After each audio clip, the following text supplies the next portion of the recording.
یہ جو لوگوں کا تکیہ کلام ہے کہ ابھی تو بہت ساری زندگی باقی ہے، اس میں بہت سارا کچھ کیا جا سکتا ہے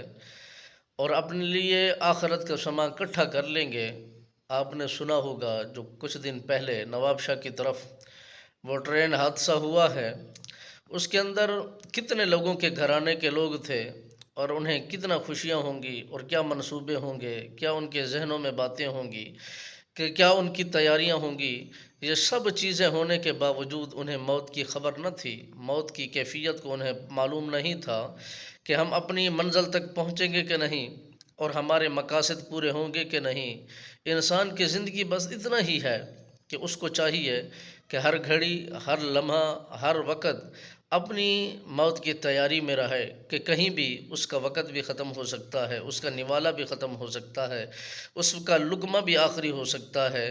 جب لقمے ختم ہو جاتے ہیں تو زندگی ختم ہو جاتی ہے، جب تک لقمے باقی رہتے ہیں، حیاتی باقی رہتی ہے۔ تو مالک بے نیاز نے ہمیں یہ چیزیں دیکھنے کے بعد پھر اس پر غور و فکر کرنا چاہیے، تیاریاں کرنی چاہیے اور اس کی طرف ہمیں پورے ذہن کو کھولنا چاہیے کہ اگر وہ اس حادثے کے اندر وہ شہید ہو چکے ہیں، دنیا کے اندر موت کی بازی ہار گئے ہیں، تو پھر ہمیں بھی کچھ ہو سکتا ہے۔ تو اس سے پہلے اگر کیے ہوئے گناہوں کی معافی طلب کریں گے تو مالک بے نیاز کی بارگاہ میں، تو وہ ضرور معافی کو پسند کرتا ہے، معافی کو قبول کرتا ہے اور اس انسانوں کی، اس جوانوں کی توبہ کو قبول کرتا ہے، بخش دیتا ہے، معافی کا اعلان کر دیتا ہے۔ جب یہ انسان اللہ کی بارگاہ میں گڑ گڑاتا ہے تو مالک بے نیاز اس کی آنکھوں سے آنسو برسانے کی وجہ سے اس پر رحم و کرم کر دیتا ہے، رحمت کے دروازے کھول دیتا ہے، گناہوں سے درگزر کر دیتا ہے، کیونکہ اپنے بندے سے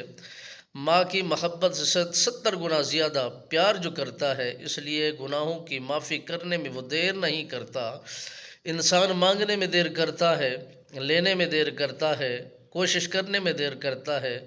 جب بھی اللہ کی بارگاہ بے کس پناہ کے اندر سوال کرتا ہے، مالک بے نیاز اس کا سوال ختم بعد میں ہوتا ہے، پہلے اس کی حاجت کو پورا کر دیتا ہے۔